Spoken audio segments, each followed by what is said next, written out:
The story of how Lucifer fell from heaven and became Satan is a tale of pride, rebellion, and divine justice.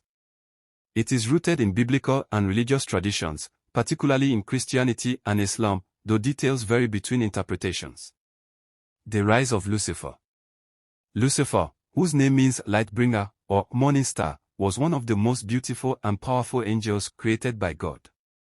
He was a high-ranking cherub, possibly the leader of the heavenly choir, radiating brilliance and wisdom. His beauty and intelligence made him admired among the angels, and he stood in the presence of God, basking in divine glory. However, over time, pride took root in Lucifer's heart.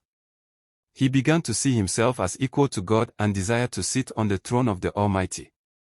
He reasoned that since he was so magnificent, he deserved to rule rather than serve. The rebellion in heaven.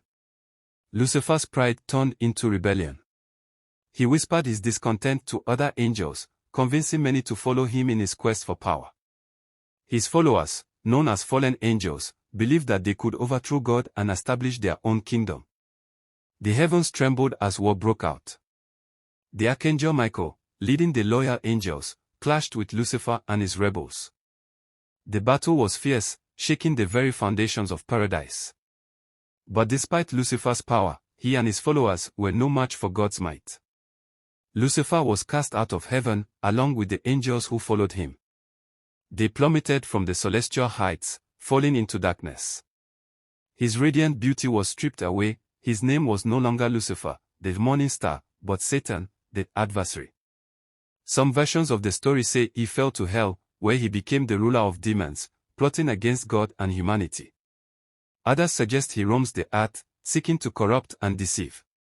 As Satan, he became the embodiment of evil, tempting humanity and leading people away from God. In the story of Adam and Eve, he took the form of a serpent to deceive them, bringing sin into the world. Throughout history, he has been portrayed as the deceiver, accuser, and tempter, always seeking to turn people against righteousness. The final judgment. Religious teachings say that Satan's rule is temporary. In the end, he will be defeated and cast into eternal punishment. His fall serves as a warning about pride, disobedience, and the consequences of turning against divine will. Please subscribe.